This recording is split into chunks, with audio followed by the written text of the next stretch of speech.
Joe Biden, town hall. It's going rough, to put it mildly. Also, Trump returns to the White House and everybody freaks out. And finally, a groundbreaking new way to open a gate. All that's coming up right now on I'm Right.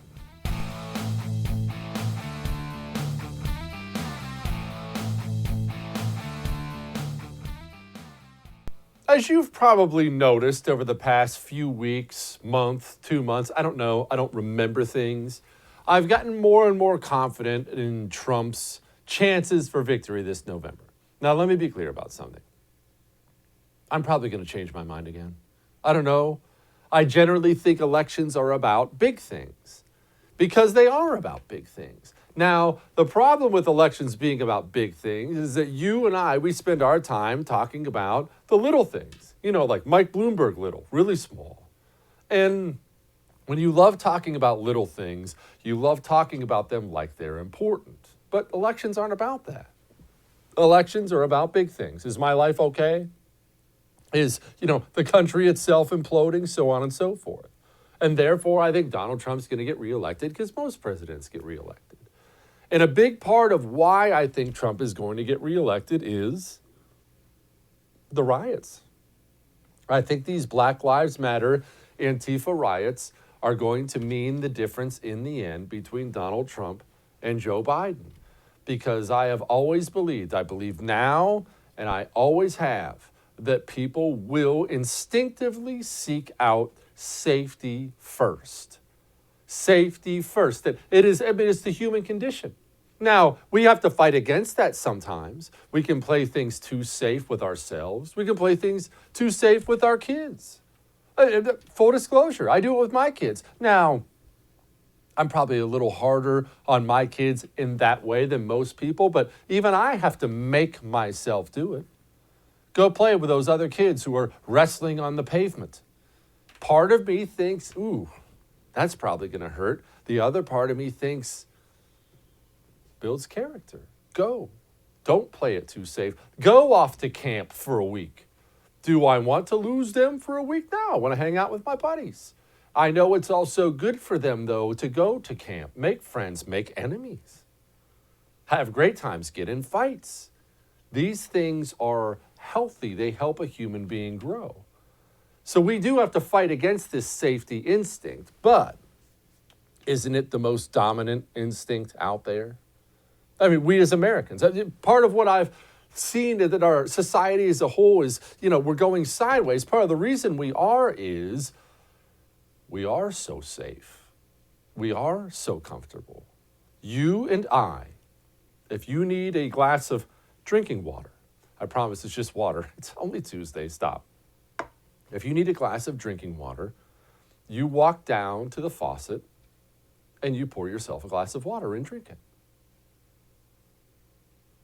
That's unique. You know that, right? Through the history of mankind, that's unique. In fact, several places in the world today, you can't just do that. People today in this world will die as we speak because they don't have access to a glass of water that I have, that I poured 20 feet maybe away from where I'm sitting right now. You and I have it safe. You and I have it good. That's part of being an American. So when you have it safe, you go seeking danger. It's human nature, isn't it? It's human. When you have it safe, too safe, the mind starts to seek challenges out there. And it's tearing us apart. We argue about little things, stupid things. You'll see these people on TV all the time now. Or on social media, you'll see these people. He's not using his preferred pronouns. He changed genders. You know who never changes genders? People starving in Congo. They never change genders. They're too worried about eating again. You change genders when you're fat and bored and sloppy and your parents are a mess and you're a mess and nobody has ever really challenged you. That's just the truth of the matter. But America as a whole, we've felt safe for so long, we got used to it, we got distracted, and then, I don't know, maybe you can say they were a good thing. These riots, they woke everybody up. They woke everybody up that The jungle ain't that far away from your city streets. The wild, it's not that far gone. We have these Antifa guys murdering Trump supporters in the streets of Portland. We have these Black Lives Matter guys murdering people, looting, arson all over the place. The wild is right here. You just forgot about it. I just forgot about it. They were a great wake up to what is still out there. Always real danger is out there. And because of that, I think it wins Donald Trump the election. I do. Joe Biden, I mean, this is quite an admission. I grew up in a neighborhood where the guys I grew up in my working class neighborhood either became cops, firefighters, or priests. I wasn't qualified to be any one of them. I have had overwhelming support from police my whole career up until this year, as your husband will tell you. Up until this year. Not supposed to say the quiet part out loud, Joe. Up until this year, not a single major law enforcement agency has come out in support of Joe Biden. And setting Joe Biden aside, that means the American people see the Republicans as being on the side of the police and the Democrats as very much not. I don't know if that can be overcome. You know, another reason I think that, I see these numbers of people who are moving out of these states, and it's staggering. It's no longer something people were just talking about of, you know what? I can't wait for these California business owners to get tired of the taxes and move on. You know, we've all talked about that forever. They're just going to move on at some point in time. Well, check the news. They're moving on. They're moving out of New York City, New York State in general, California, other blue places, and they're moving out in droves. I've told you before, moving companies in New York City are turning people away, turning away business because they simply can't move them. Oh, yeah, no, you need moved? Yeah, call someone else. Yeah, I genuinely mean that. Call somebody else. You know how stunning that is? That's where we are right now. Minneapolis, have you seen the real estate market up there? Already up 18% over last year. 18%. They're leaving. Even people who have previously taken all the big city liberal crap you have to swallow if you're going to live in one of these places, safety being removed, that's what actually got them out. Safety is what moves people. People will seek it out always, and until they find it, they don't settle. And the Biden police reform ideas, they are not what America wants to hear right now.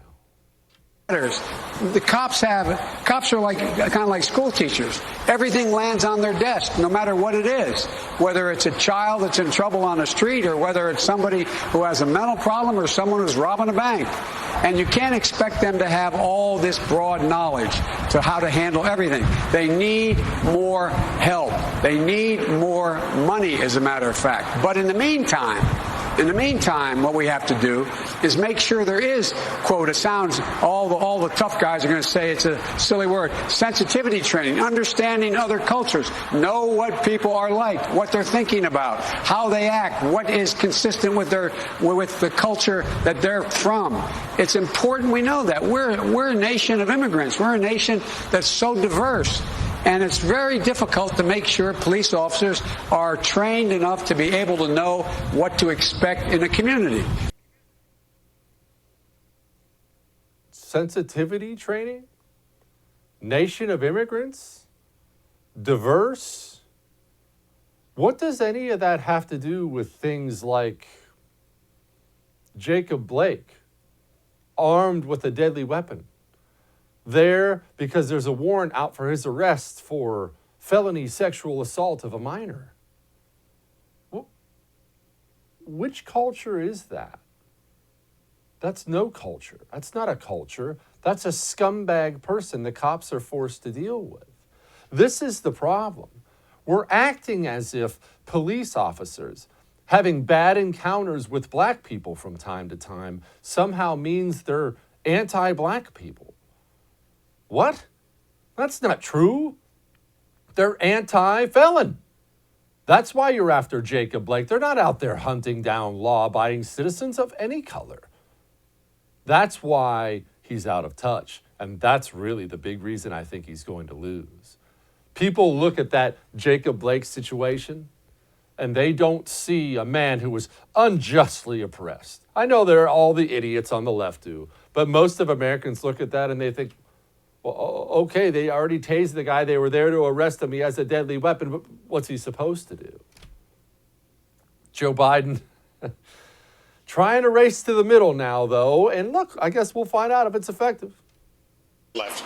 I look like a socialist. Look, I'm the guy that ran against the socialists. Remember, I got in trouble during the whole campaign. 20-some candidates. Joe Biden was too centrist, too moderate, too straightforward. That was Joe Biden. I have taken on the very people that, in fact, we're worried about. I've taken on the Castros of the world. I've taken on the Putins of the world. I've taken on all these dictators. I haven't cozied up to them. I'm the guy that's been straightforward with them. I'm the guy that's let them know it stops here. It stops with me. It stops with me as president. I am no more a socialist than, or a communist than Donald Trump is. Well, I won't say it. Anyway. So they need not worry. Just look at the record. There's not one single syllable that I've ever said that could lead you to believe that I was a socialist or a communist. It's kind of that old thing. If you have to deny it, probably not a good situation to be in. All right. However, Bernie Sanders, the admitted socialist, that's weird. He seems to have something different to say. Joe knows that when you talk about health care, you're talking about mental health care as well. And by the way, if the Democrats gain control of the Senate, you're looking at the chairman of the subcommittee on health. And trust me that the healthcare industry and the drug companies will understand a very new reality when that happens. Healthcare. It's a little scary, though, isn't it? To think about a United States senator talking like that. The health industry and those drug companies, they're going to fear me. This is America. They shouldn't fear a United States senator. Finally, Joe Biden with some more sensitivity. Because the American public, the blinders have been taken off. They've all of a sudden seen a hell of a lot clearer. They've seen, geez, the reason I was able to stay sequestered in my home is because some black woman was able to stack the grocery shelf. For one, take the stupid mask off. I mean, look, even if you're one of these people all about the social distancing thing, scoot him away from people and take the stupid mask off. These masks, you know what? I just have to say it. These masks have become the most performative thing I've ever seen in my life. People just do these things for show all the time now. They do them for show all the time. I'm going to calm down on that. I'll be back to that in a little while. Only black women stock the shelves? How exhausting would it be to be a Democrat and to realize as you give these speeches, you have to go down this checklist of, have we checked off this group yet? Well, hold on. We got the suburban moms. We have black people. Have we done anything for the LGBT? I better bring them. That's just awful. What a crappy way to live. All that may have made you uncomfortable, but I'm right. Now, you need to practice with your weapon. Did you practice last weekend? I did.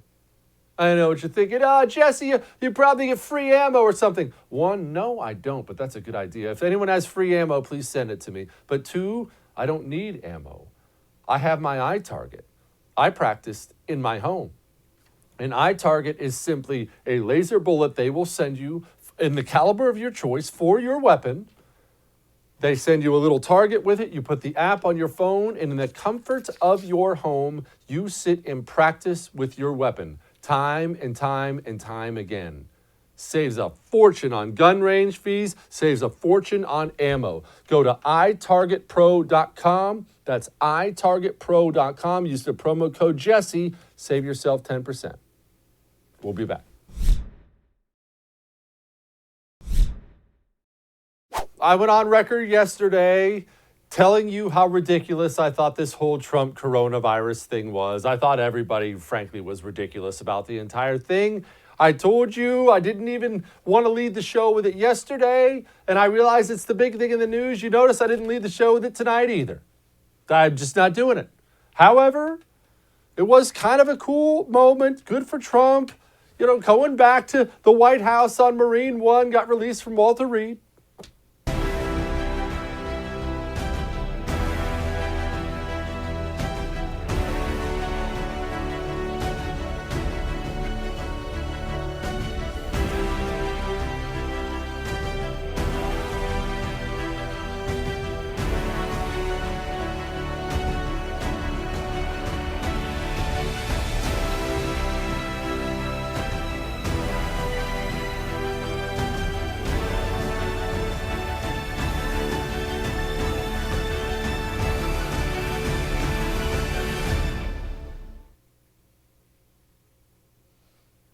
Probably a little dramatic and over the top, right? It felt like that was Patton, the conquering hero. But you know what? Credit to Trump. In all seriousness, credit to Trump for this. It's not the video. I think that stuff's important. I realize it fires people up, and I'm an unfeeling jerk. Maybe it did fire you up, but credit to Trump for employing some really, really good people who'd produce his campaign videos. The turnaround time he gets on these videos and the quality of the production really is astounding. And it's not something you ever think about unless you're looking for it. In fact, it's not something you ever think about until you see a bad one. And there are bad ones everywhere, right? You can see them. The music doesn't fit. The actors or actresses they use are bad. Maybe a video angle's weird, or it takes them too long to get it out. That's a big part of campaigning today. Everything is so instant, and people forget about things all the time. If you're going to crank out something that's very much today, like I said, everyone's going to forget about this soon, you better have it out today. So Trump lands last night. He landed last night. And I believe they had this video out this morning. I don't know. I don't research for the show. I believe they had that video out this morning. In fact, Mr. Producer, play that video again for me one more time here in a second. I want you, forgetting about all the, conquering hero stuff. Look at the quality of that production. It is, that kind of blocking and tackling really matters for a campaign.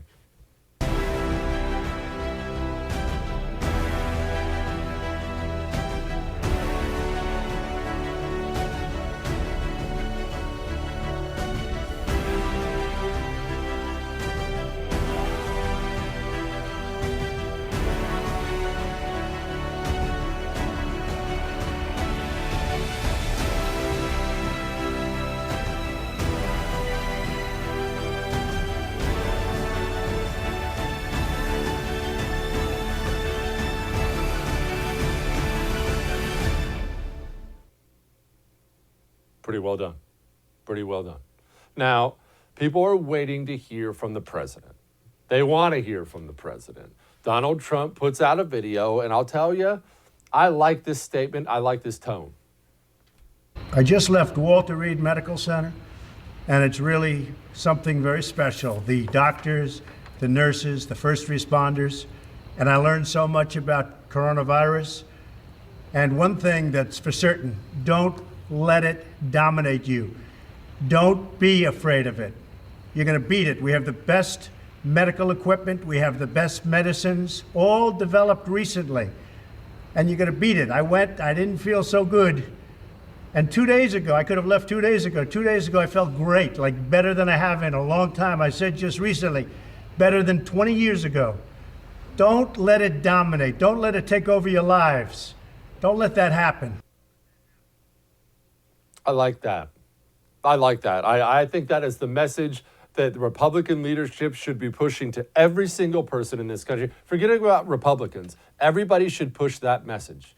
Don't let it dominate your lives, because it is stunning how much this thing has dominated our lives and still does. The fear we have put in people, it's unreal to me. And then the afraid people will spend their time screaming at you that you're not afraid enough. It's time to stop it. It's time to move on. Joe Biden has no intention of stopping it if he gets elected president. I would hope that the president, having gone through what he went through, and I'm glad he seems to be coming along pretty well, would communicate the right lesson to the American people. Masks matter. These masks, they matter. It matters. It saves lives. It prevents the spread of the disease. Social distancing. Instead of talking about what the only thing I heard was one of the tweets saying that, you know, don't be so concerned about all this, essentially. There's a lot to be concerned about. 210,000 people have died.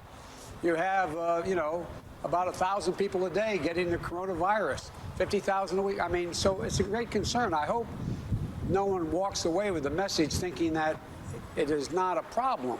It's a serious problem. It's an international pandemic, and we have 4% of the population and 20% of the deaths. I just want to recap. He just said 1,000 people a day are getting it. That's 50,000 people a week. Now, full disclosure, I've got to be honest with you here. I know you're going to find this shocking. I wasn't the best student. In fact, I don't have any kind of college degree or anything. In fact, I had to drop algebra like 101 several times. It doesn't matter if there's a big controversy. But, man, 1,000 a day, 50,000 a week, that doesn't seem like it would be right. Oh, well. Anyway, Rachel Maddow, she made an interesting observation about the president last night. This may have tried to be a sort of triumphant return impression, but the real impression it created was something almost opposite to that. I mean, the president walking up the stairs to the South Portico, but then turning out to face the cameras while he could be plainly seen really gasping for air, huffing and puffing, mouth breathing, and trying to pull in air while his chest sort of rose and fell with difficulty, looking out at the cameras. If the idea was to show that he's all better, you know, he's got his hair done again, he's got his makeup on again, he's himself, that was undercut seriously by the sort of unnerving spectacle of the president really visibly appearing to struggle for breath.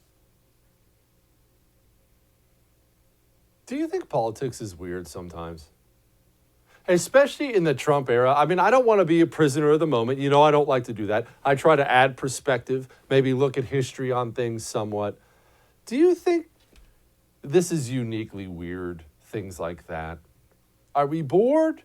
Is that just politics in general? Is it kind of creepy sometimes? I would feel weird doing that segment. And I mean, I don't even feel weird ever. I'm not even wearing pants right now.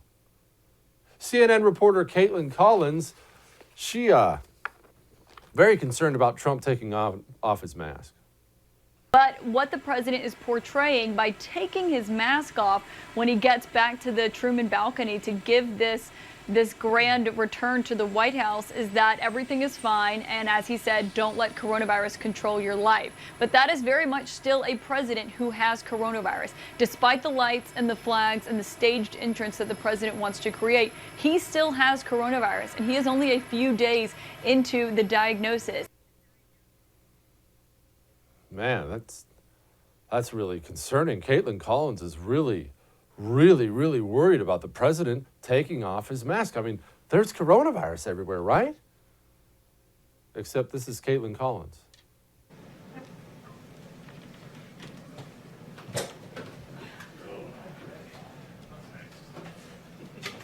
Yeah, get ready for the next event, everybody. Oops. That was her. The young lady in the front who stood up and took her mask off and walked right up to somebody and started talking to her. None of the people who tell you they're worried about this are actually worried about it. None of them. This is all performative. All of it. This is absurd. It is like I'm living in an alternate universe. There is this portion of society that has decided, for whatever reason, pride, just hatred of the president, whatever the case may be, that you have to have this dogmatic point of view with a virus, and you have to think like this. And you better wear your mask. Wear your mask. Hey, wear your mask. Wear your mask or everyone's going to die. And none of them do it. Dianne Feinstein, U.S. Senator, all about that mask life, gets caught in an airport, no mask. Dr. Fauci, wear your mask. Let's just carpet bomb the whole economy. All that matters is coronavirus. Wear your mask. It's caught at a baseball game, sitting next to a couple friends. No mask on. Caitlin Collins, he took off his mask. We're all going to die. Caitlin Collins gets up from a press briefing, didn't know she was still on film. Mask comes off. None of these people actually care. None of them actually care. They want you to think they care. They want you to be afraid and you to give them power. They don't actually care. All right. You know what I care about? I care about your retirement because your retirement is my retirement. I have money invested too. If you haven't looked at the Dow today, do yourself a favor and don't. I told you how volatile this market is right now and how volatile it's going to be. Decisions, elections are going to create wild fluctuations in this market because our foundation is so unsettled right now.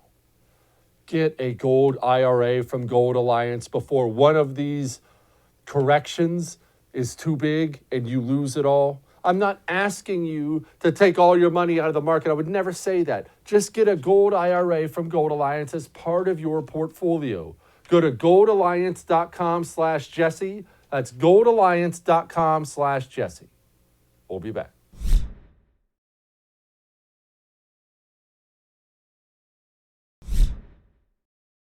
One of the things we never seem to talk about anymore, and it's wild to me because it's an important issue now and always has been, is immigration. So we are bringing on Jessica Vaughn, Director of Policy Studies, the Center for Immigration Studies. Jessica, why are we not talking about immigration anymore? I guess, look, I just lived in Arizona for a long time down by the border, so I'm used to it being pretty much the number one issue all the time. Why is nobody bringing it up now? Well, I think because it's campaign season and professional campaign operatives, whether they're on the Republican side or the Democrat side, don't like to talk about immigration because they're always afraid of offending somebody or alienating some group of voters. And I think this is a huge mistake because it's an issue of great importance to most Americans. And it's an issue on which there's a huge difference between the two presidential candidates, Donald Trump and Joe Biden, for example, and one on which voters could really differentiate between these, make a choice based on their immigration views. And it's really salient with voters. So I think that especially Donald Trump's campaign people who are separate from the officials he's appointed to for key jobs in immigration agencies who are making a lot of important changes for the better.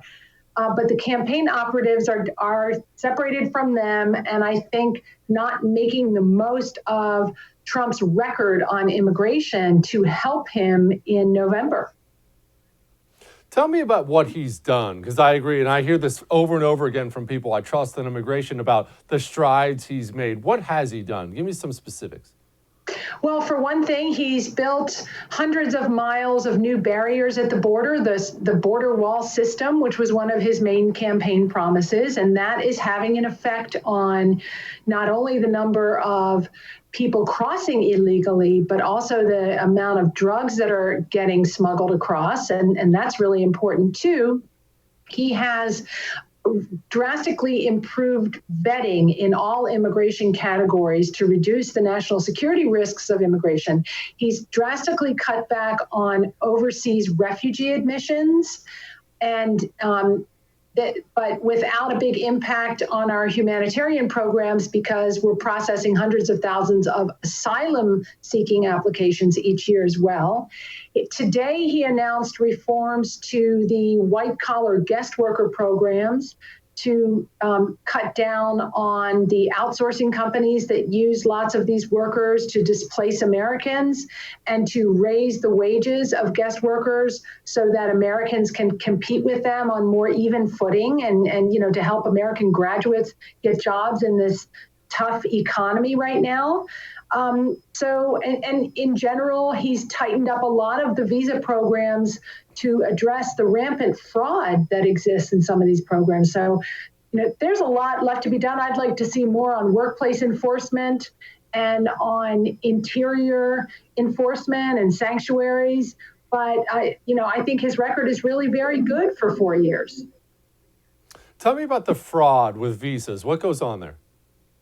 Well, the workload is absolutely crushing for the agencies that process immigration applications, which is mostly U.S. Citizenship and Immigration Services, but also the State Department. And they traditionally have put much more emphasis on customer service and doing applications quickly instead of taking the time to fully vet the applicants, make sure they're not a risk, make sure they actually qualify for the visa, that they're not doing document fraud or relationship fraud. And the Trump administration is also, for the first time, really strictly enforcing the rules that immigrants need to be self-sufficient, and their sponsors need to actually support them. So that's a big improvement that, if it is allowed to be sustained, I think will make sure that immigrants are the type of folks that we all want to have as immigrants and eventually new to citizens who are going to be contributing self-sufficient members of our society. And the other thing he's done is sent his officers out on site visits to employers that want to sponsor immigrants to make sure that it's a real business, that they're in the jobs that they say they're going to be in, and that the people are who they say they are. And, I think Americans really support having a welcoming immigration system, probably at fewer numbers of people being admitted, but they want it to be a system where there's integrity so that, cheaters are not getting an advantage over people who are waiting in line trying to do it the right way. Are we severely understaffed? I mean, you mentioned the workload is incredible. Is it a staffing issue? Is it a budget issue? What's the problem? Well, I think it's just that, for one thing, many millions of people in the world want the chance to become immigrants. But the fact that our agencies have tolerated so much fraud over the years, that inspires more people to come here to try to commit fraud. And part of it is the ease with which people have been able to come illegally, and the number of amnesty programs that we've had over the years. Because that, for example, after President Obama implemented the DACA program for the so-called Dreamers to allow them to stay, that set off a new wave of illegal immigration, of families bringing kids here, hoping that their kids would be able to benefit from some future amnesty or from a continuation of DACA. And that's why we had that border crisis for so many, from like 2014 to 2019 at the southern border. And the catch and release policies that allowed people to get in and stay without any repercussions, hoping for the next amnesty. And all of that contributes to demand for green card and kind of incentivizes people to try to stay through fraud if they know that they're not going to qualify for a regular legal green card. Tell me about DACA. Where does it stand now? Because all people know, I mean, they obviously know it was an Obama era thing, and then it's in the courts, and people don't understand exactly where it stands as we speak. Where does it stand? Well, right now, we're waiting for the Trump administration to be able to wind down the program by submitting a new plan for that. The Supreme Court said basically that Trump could end DACA, but he had to give better reasons for it. So now they're taking the time to craft these, really well spelled out and thought out justifications for ending it. And, ironically, the lawsuits pretty much have delayed the process for the Dreamers to get legal status, because Trump has said he would be willing to let them get green cards in negotiation with Congress, but Congress has to do it under our Constitution. And, Congress hasn't been able to get out of its own way on anything lately. Jessica Vaughn, thank you so much, ma'am. Thank you. All right. You know what I'm going to tell you, right? You know what I'm going to tell you. Your home title is vulnerable. I'm trying to get this point home to you. And if I seem a little bit more emphatic about it right now, it's because I just got word yesterday about another person who didn't catch their home title theft until it was too late. and it has financially broken them. The attorney fees to try to get this thing unwound and resolved, it's breaking people. It breaks normal people. Do you have 50 grand laying around? I don't. So go get home title lock before the worst happens, because that's what it's going to cost you to fix this whole thing. Go to HomeTitleLock.com right now and sign up. While you're there, use the code RADIO. Get yourself 30 days for free. HomeTitleLock.com. We'll be back.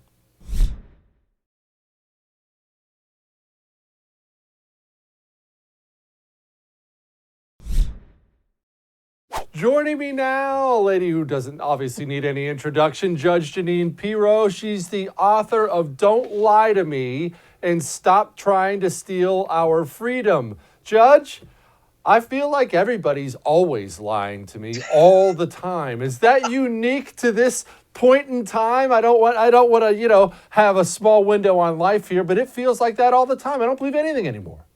Well, I don't want you to be that skeptical, but I'll tell you, when you're dealing with politicians, you can always assume that there is a certain amount of lies. I mean, that's just a given. But I'll tell you, there was enough to write a book. So I wrote the book, Don't Lie to Me and Stop Trying to Steal Our Freedoms. And, it's a third in a trilogy. I had written Liars, Leakers, and Liberals. And then I wrote Radicals, Resistance, and Revenge. And I fully expected the alliteration to continue. And then as I was trying to think about what I would do, I just said, I've had enough. How's this?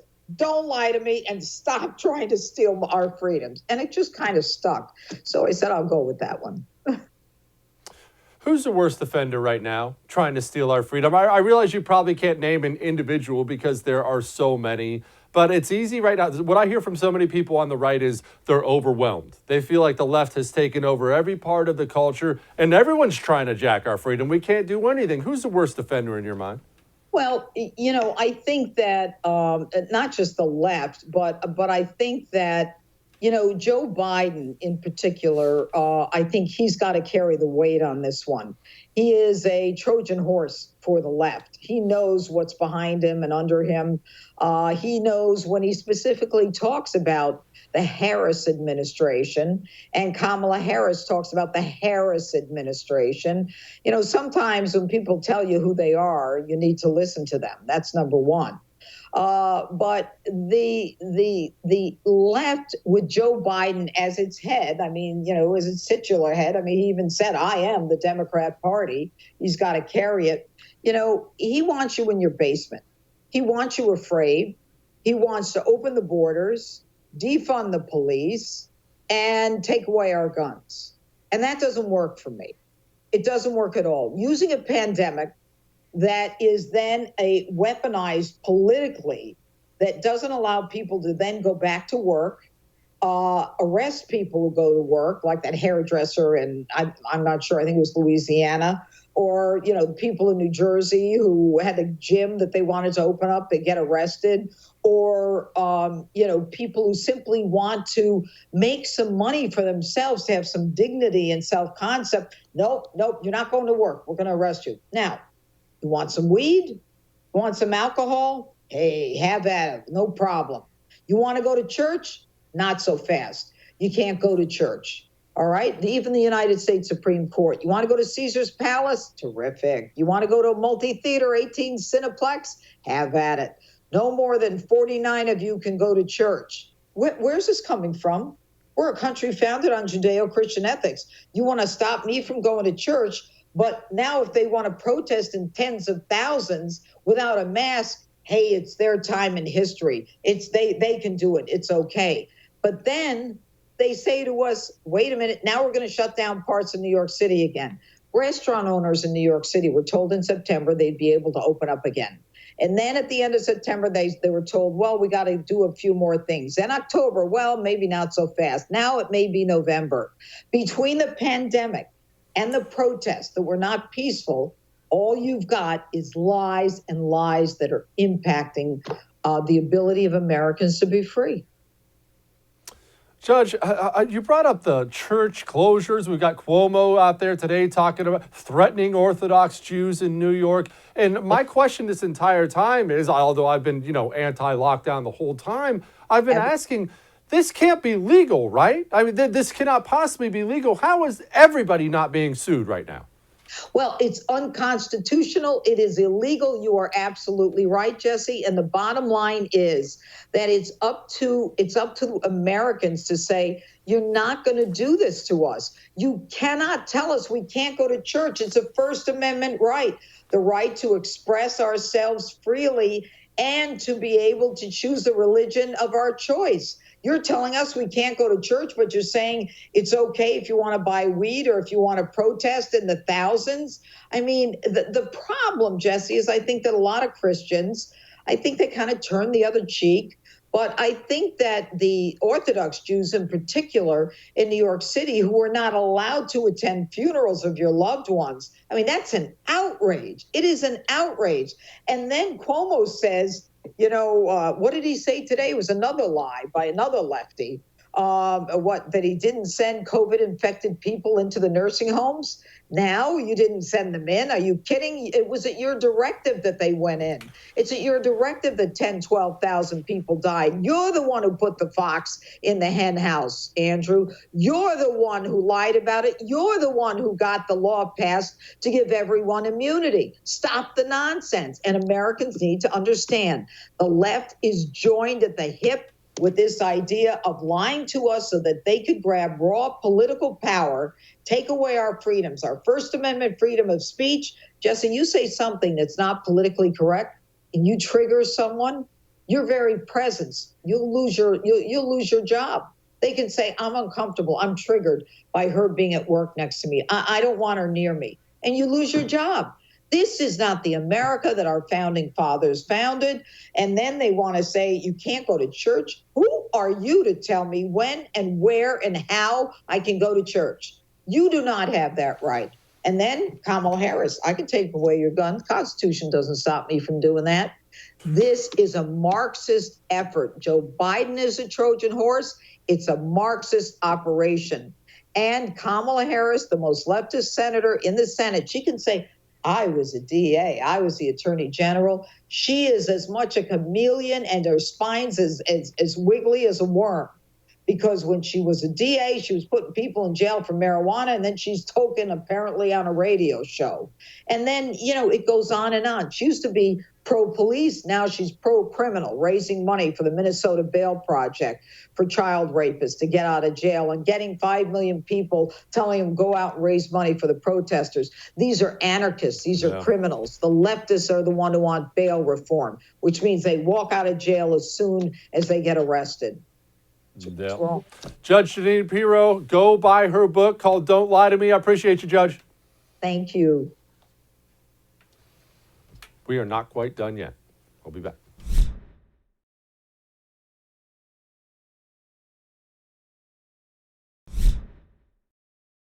Every now and then, a video pops up, and I have no idea where this video is from, when this video was taken, but I do know this. I have watched this thing no less than 12 times today, and every time I just watch. Today's hypothesis: how many women does it take to open or lift this gate? Only time will tell. The answer? None, because the gentleman will step in and push it open. Please step aside, ladies. Thank you.